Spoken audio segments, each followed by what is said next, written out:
Welcome to the Encouragement Engineering Podcast, where we combat the negativity that inundates our daily lives with a positive perspective and positive action. Today's guest is Jaime Mathews. Jaime is the author of Sunroofs and Shoeboxes, a collection of the little nuggets of wisdom she has found in the little things of everyday life. Educated as a journalist and a holistic health educator, Jaime has had an eclectic career path that gave her the tools and the kit to become a mother. The journey of writing Sunroofs and Shoeboxes prepared Jaime for motherhood and helped her find the little nuggets of happiness when she was in the throes of having twin newborns. Jaime, her husband, and their 5 children live in a farm in California. So please welcome to the show, Jaime Mathews. Jaime, thank you so much for being here. I really appreciate it. Oh, thank you for having me. I'm excited to be here and chat with you. Well, good. I mean, your bio says a lot. Okay, you got 5 kids, you've had twins. What don't you do? You got a farm. I mean, it's crazy. If you could, so why don't you tell the audience about you and how you came about to this?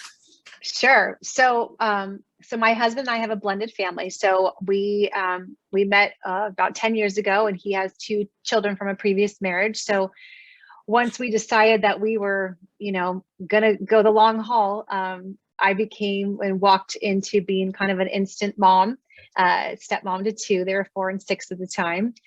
And then decided that, we wanted to have children together as well. And, woohoo, twins right off the bat. And so that was a very humbling and amazing time all at once. And then we decided to be super crazy and go for one more and did not have twins the second time around, but so that's how we get to 5 kids. And we own a business together in California, but my passion has always been writing and holistic health, and that's where my heart is, and that's what I'm doing these days, and love every moment of it.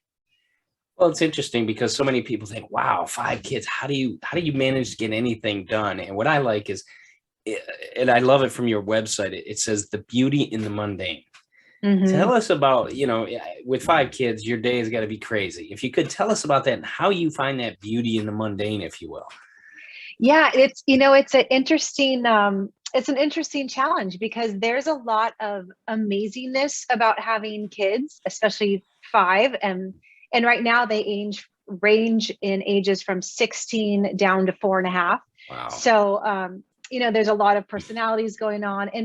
But the thing about parenting is that there's a lot of times, and actually I'll say life in general, there's a lot of times that life is mundane. Life isn't always a vacation, or isn't always super exciting, or, you're not doing this huge, crazy adventure. Sometimes you're literally doing dishes and changing diapers all day. And that can get very daunting. And so I really started looking at what are the small ways that you can find joy in the day. So for me, I went from like working crazy hours and owning several businesses before I had kids, and really just always living in a lot of chaos, actually, and a lot of stress, but a lot of like moving parts all the time.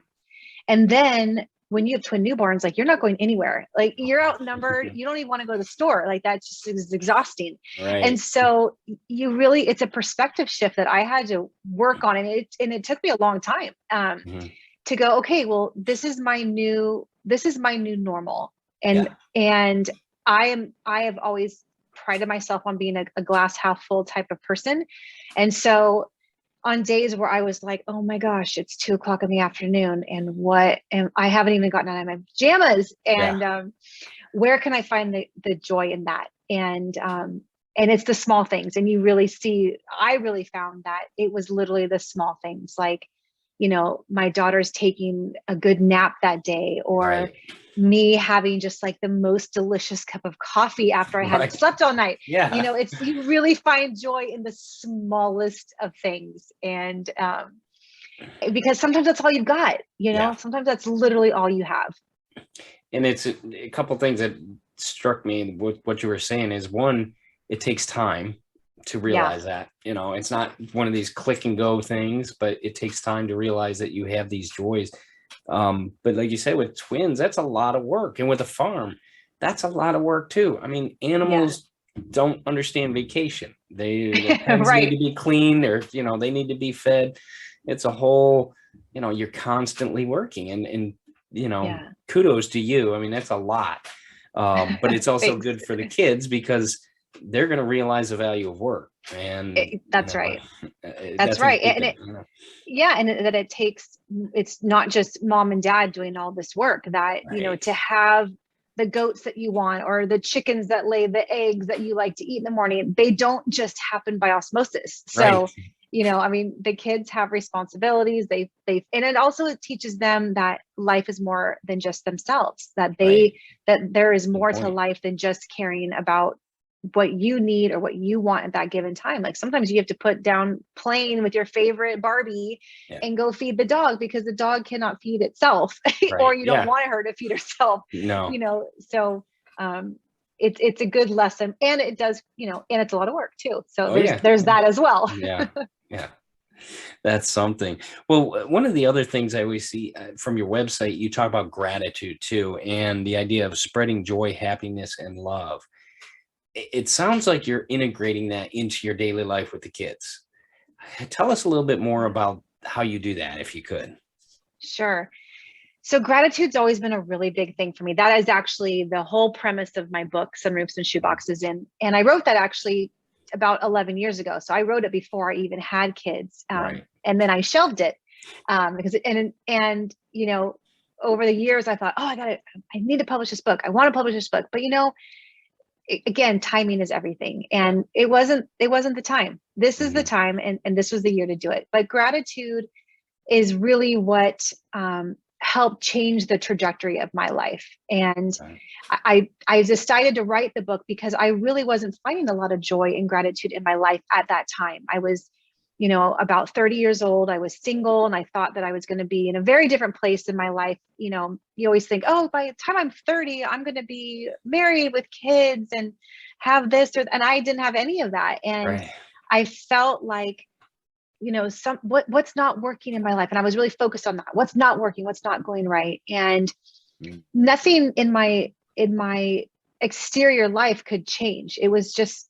life was just what it was at that time. Right. And so I decided that the only thing I did have control over was my mindset and what I thought about and what I really focused on. And that's where the practice of gratitude came in. And so every single day I wrote about different ways that I could find something that was very mundane to be grateful for, like sitting in traffic or being late, or, you know, losing my car keys, or like things that could be silly or could actually make you angry. Right. I forced myself to see something good that could come of it. And gratitude became like a muscle that I was flexing every day while I was writing this book, and has really given me the tool then to, when the bigger things happen, the bigger, not so mundane things happen, that I can still find gratitude and joy in. And they may take a little bit longer, but it really does change your life. And honestly, my life literally changed from changing my mindset. Nothing else around me. I didn't move. I didn't get a new job at that time. The only thing that changed in my life during that time was what I was focusing on, and that was gratitude. And so, and now that I did that, I can go back to that anytime. I've got it.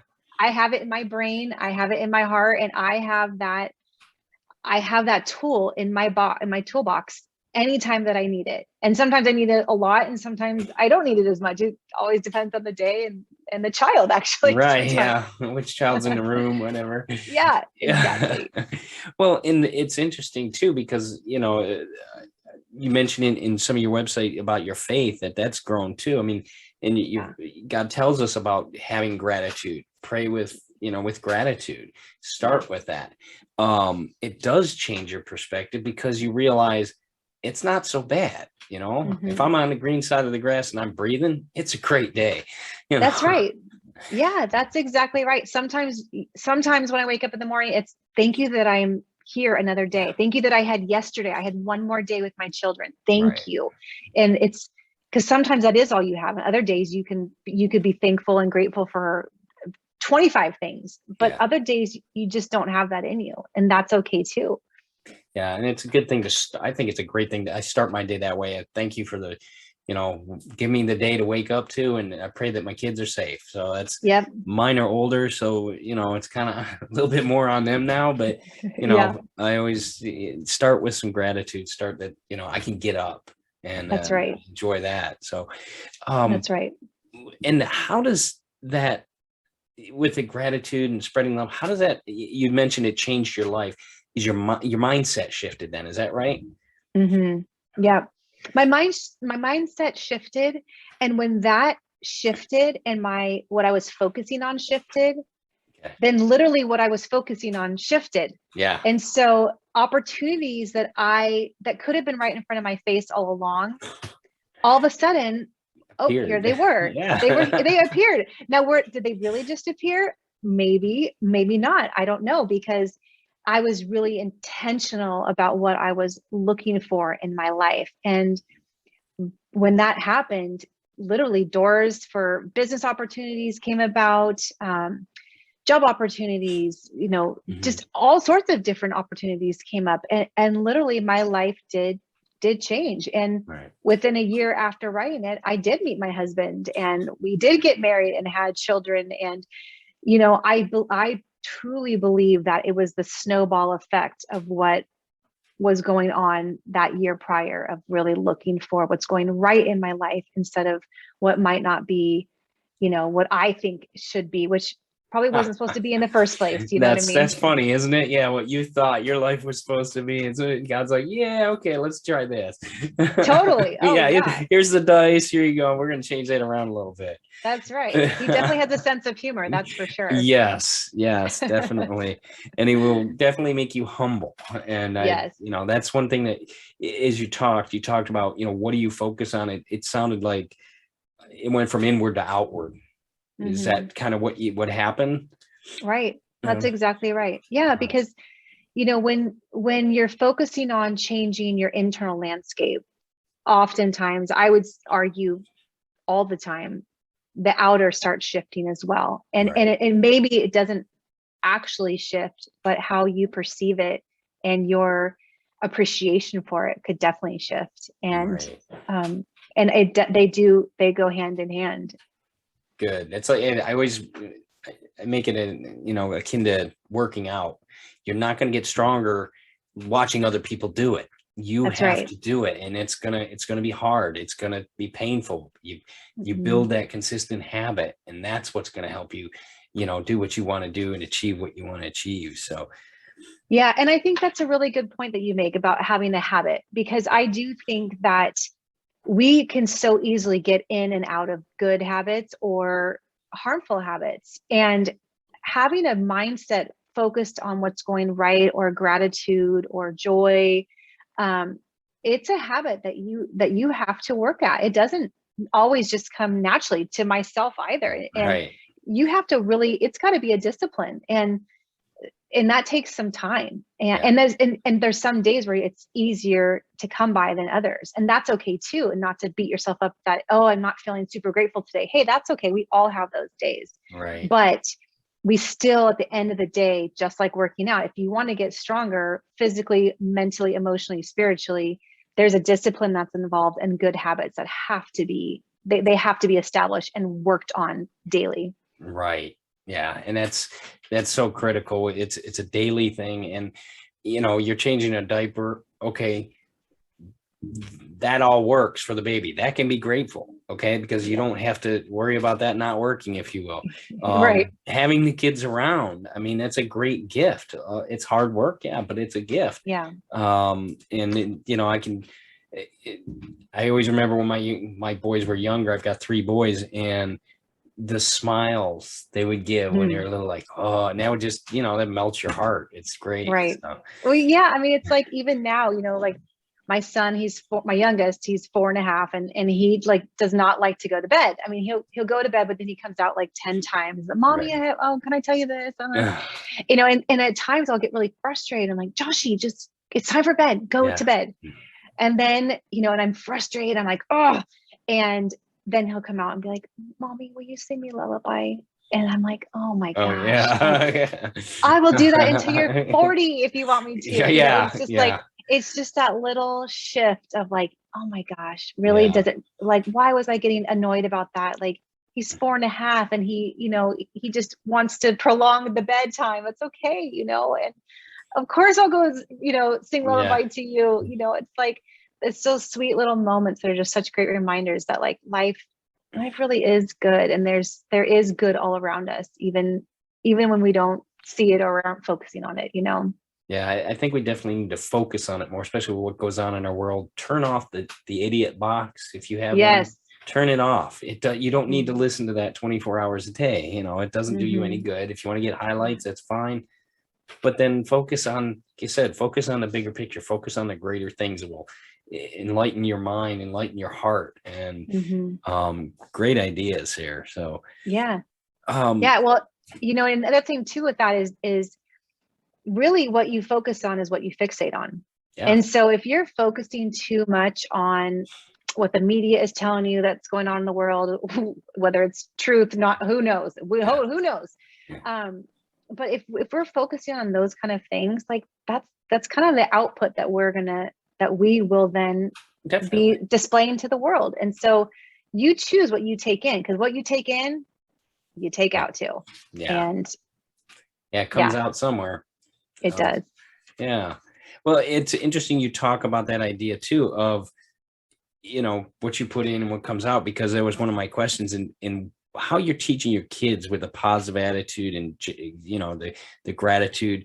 You're bringing up a new generation that will have a positive attitude. I mean, that's a great concept. And, if nothing else, that's something you can market, is how are we going to share that next generation to look at the positive? How are we going to show them that, we can do things? It doesn't have to be a certain way, but maybe we can do it a little differently to get encompass, love and sharing with other people. Do you see that? Or how is some of the things that what are some of the things you may be doing that would show that for your kids? Yeah, I work a lot with my kids on, I always say, like, I'm committed to raising kind, compassionate kids who are going to be game changers in this world, because they're the ones that are going to be running this world when we're all, in the ground. And we work a lot, like at the house here, we have a garden. And so we call it the Mathews farm stand. So when we have excess of, zucchini or tomatoes or herbs, we put it out in front. We have a little book nook as well. That's like a community book library. And so we'll have a little pop-up Mathews farm stand that my girls will go, they'll harvest the different fruits and vegetables and they'll put it out for our neighbors. And it's just a small little way that my kids are learning that we really have to take care of each other. Like, it truly takes a community to raise a child and to also raise good kids. And so we do a lot of that, and sharing with our community, having my kids, we're involved in a homeless shelter right this time of year. I'm actually delivering homeless shelter bags tomorrow. And we gather over 3,000 items every year, and my kids go and we have a big homeless shelter bag stuffing party. And my kids have gone since they were, I don't know, the girls were probably 3 the first time they came. And now, they just turned 8, and they literally are a huge integral part of the bag stuffing party. They're counting, they're organizing, they're filling bags, and they understand that those items go to people that literally have nothing. And that bag that they get over the holidays might be the only Christmas present that they get. And the kids, they understand that. And it's funny because it's actually one of their very favorite activities that we do throughout the whole holiday season. I mean, we do lots of fun traditions over the holiday seasons, but that is across the board. My kids, that's all of their favorite things that we do is the bag stuffing party. And it's not for them. It's not for them. And it's great. They know that these candy canes that they would love to eat, they're not for them. They're for, or the beanies or the whatever whatever we're stuffing in there. They just know that it's going to somebody else who doesn't have anything. And I think you can teach kids that very young, and they may not understand the full grasp of it, but they understand life outside of themselves. And I think that's very important in this very narcissistic day and age. Oh, definitely. Yeah. I mean, we had the boys go on youth trips, and, we went to somebody's house and basically helped paint it, did stuff on the roof, so they understand it takes a lot of work to maintain a house. But here you're helping somebody that fosters kids in their house. She can't afford extra stuff, and, you got to keep up. And, so they got to see that, they get to experience it. Was it easy? No, because down here in Florida in the summer, it's 90 plus degrees, hot, humid, and you're sweating a lot. But it is good for them to see that, not everybody necessarily may live like you, and there's a lot of people that need help, and you have able hands, backs, legs, and you can help a lot of people. So yeah, that's right. Great job in doing that and helping, that next positive generation, because that's we need that so much in our world. It's interesting how you show them it's not just something you, like you said, with a farm, those eggs, you got to go out there and get them. Yeah. So it just doesn't, you just don't open the fridge and they come there, Yeah. That's right. Yeah, it's like a weird concept. They're like, oh, wow, they don't just come out of the carton all clean. No, they don't. You actually have to clean them once you get them from the hen. Yeah, that's something. And what other animals do you have then? Because you mentioned you have, 38 animals or more? Oh my gosh, yeah, we have a lot. So we have a horse, we have 6 goats, we have 11 chickens. And then we now have 3 cats. We had to put one went to sleep last week and didn't wake up, but she had a great life. And we have a dog, and I think, am I missing any? I think that's it for now. Yeah. You don't have any iguanas or anything? We do have a gecko. My stepson has a gecko named RJ. But he's not super friendly, so we don't get too involved with him. That's funny. Yeah. And on all those animals, they all take work. I think the cat is probably the less evil of them all, if you will, as far as but, that's funny. It's very true. Yeah, horse doesn't, shot his own hooves by himself. No, and they definitely might. I've got a cousin that has 2 horses, and they're a lot of work. Yes, so, they are. But yes, they're beautiful. Yeah. Well, it's interesting too, because you mentioned, some of your days are pretty stressful, and obviously with 5 kids, that can happen. Yeah. If we can, let's give people some quick tips of things they can look at, because everybody has stressful days, can be crazy days. What is some quick 3 tips that help people to get through that scenario, so they can realize the value of that positive perspective in their day, in their individual lives, if you could help with that? Sure. My first tip would be that I firmly believe that everybody needs to carve out a little time for themselves. I am a believer that getting up early is like the way to go, but I realize that not everyone is a morning person like I am. But I leave the house around 7:30 in the morning to take the kids to school, and I get up at 5. Yeah. And that just to give you an idea, like I need about an hour and a half, because I start making lunches around 6:30. So from 5 to 6:30 is my time. Yeah. 9 times out of 10, my kids are not awake. Sometimes they wake up early, but usually not. And so for me, like that's the time I read the Bible and do devotions for me. Some people might work out, and sometimes I'll do that too. But usually for me, it's my time to just take that quiet time, read, pray, and really set the intention for my day. Because if you don't set the intention for your day at some point in your day, it will set the intention for you, for the good or the bad. Yes. Yeah. Something else will. And so I'm a firm believer that it's really good and important to start your day on the right track. Because if you're waking up to the alarm and snoozing it 3 times and then getting up in a frenzy, well, there you go. Your day is started off frenzy, and it's probably going to continue that way. Right. So be proactive in your day. That would be my first tip. And I feel like it's one of the most important things that I have done this past year, like 100% consistently, that has really changed the dynamics in my life. and really how I handle stress. The second tip I would say is really having to do with self-care. You know, drinking lots of water, eating healthy, moving your body. You don't have to go to CrossFit, you know, 5 days a week, but, you know, moving your body and really nourishing your body. It's amazing when you feel your body, what else that can feel. It fills your mind, it fills your spirituality. It really does. It's like this great spider web effect that when you feel what you're walking around in with, which is your body, then it gives you that feel for your mind to be able to handle some of those more stressful times instead of being super reactive. Right. I think that's a really important tool that I use, and it's a game changer, because also when you move your body, it releases endorphins and it lets out some of that, you know, pent up tension or stress that you might be feeling. So you might be super annoyed and go do a 15-minute workout, and you'd be surprised at how different you feel, even just 15 minutes. Doesn't have to be, you know, you don't have to go run a marathon, you know. No, exactly. Move your body, get your heart rate up, you know.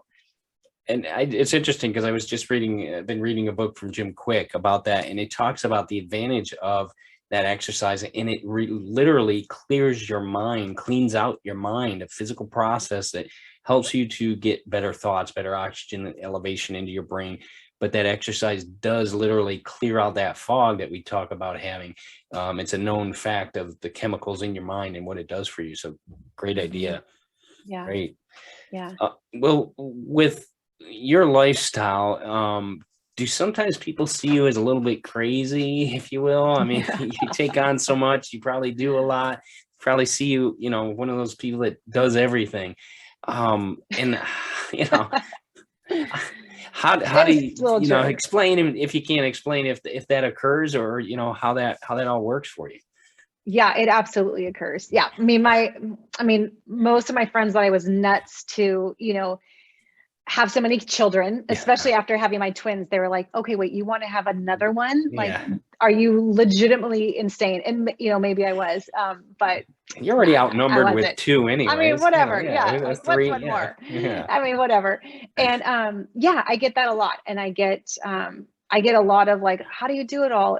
But you know, it's not just me, you know, I mean, it's my husband, we are a team. Like, we work side by side together, and you know, my parents live close by, so they help out when they can. And my kids have responsibilities, even, you know, than they have for a while. I mean, my 4.5-year-old, I mean, let's be honest here. That's you know, but he is responsible. You can't push them over yet. Come on. I mean, hey, you know, you'd be surprised what I have him do.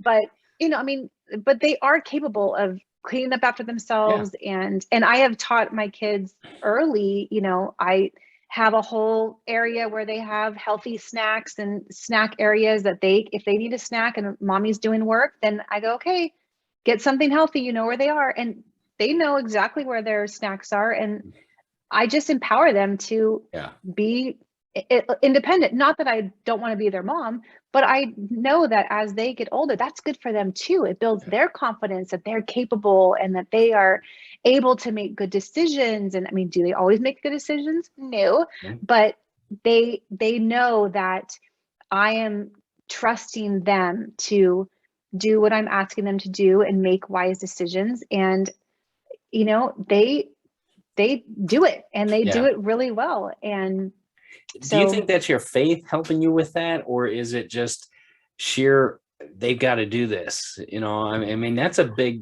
lot of times you hear about these helicopter parents, and you know, you can let society, if you will, harden them, or you can let them learn, like you said, in a protected environment where they can grow positively. So yes, you know, it's definitely more. I've definitely never been a helicopter parent. I'm a little bit strict about eating, just because nutrition is so important to me. So I mean, my kids at age 3 knew what the difference between a healthy snack and a junky snack. And if you ask them, they legitimately will tell you what a junky or healthy snack is. Okay. But I do want to give them wings, you know, and I was raised out in the country. So, you know, from a very young age, I was out, you know, on, tractors and Yeah. Jeeps and out with our cows. And, it's like, did we get hurt? Well, yeah, a little bit, but not to the point where, we grew up to be actually very independent and self-sufficient, and right. kids and now adults that can think for ourselves and think critically and be pretty worldly wise. And I think that by being too much of a helicopter parent or trying to control every little facet of our kids, we're kind of crippling them, in my opinion. Yeah. It's like, obviously you don't want to be negligent, of course, but we do also want to really empower our children that they are smart and they are capable and that they can make good decisions, and if they mess up, that's part of the learning process too. It's equally. And that's a reminder for adults too. We're going to mess things up, and that's just part of it. But that's right. That's a great concept, because it does. I mean, I see this push for academic smarts, and that's great. But there's life smarts too, and you've got to be able to have both. I mean, because what do you do when the tree limb comes down and it messes up part of the chicken coop? Well, you got to be able to get that off there, chop it up, with a chainsaw or not. What's the best tool for the situation? Get the chickens arranged. There's a lot to it, but somebody could look at that and say, call the guy. What guy? Right. There's no guy. You're the guy. That's right. Yeah, that's right. That's exactly right. Yeah. I mean, we really do. And I feel like because everyone watches the media so much and watches the news so much, we do get so freaked out about our kids being outside and, oh my gosh, who are they talking to? And again, I'm not saying be negligent, of course, but I encourage my kids to talk to the neighbors as they're walking down the street. And I mean, and we do live in a very safe area. So, I will preface it with that, but I want my kids to learn discernment and to learn like, oh, that person in my tummy, that felt weird. That made me feel uncomfortable, or, those are the kind of things like we have to nurture those things so that our kids are intuitive and that they are worldly and that they are wise when they're not under our wings, because at some point they're not going to be under this roof, and what are they going to do then? Yeah, exactly. No, it's a good point, and that's part of that preparation, if you will, of being a parent and raising them up. The world's going to be out there for them, so eventually they'll get there. And it's I always tell kids when I talk to groups of kids, it's especially in schools, there's two people in this building that care for you, these teachers and your parents. Other than that, when you go outside those doors, the world doesn't care whether you make it or not. That's right. So you've got to be strong. You got to be ready for that reality and be able to adapt to overcome that. So you can't just let it form you. You have to form it, if you will. And it sounds like you're doing a great job with that.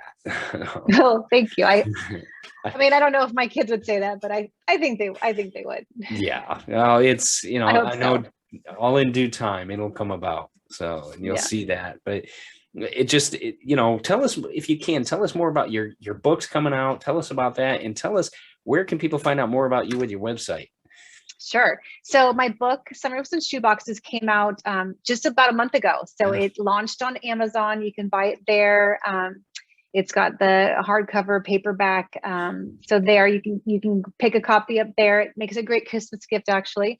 And I write a lot. I publish a lot. So you can either follow me on my Instagram page, which is at Jaime L Mathews, or on Facebook, it's The Sweet Life Co.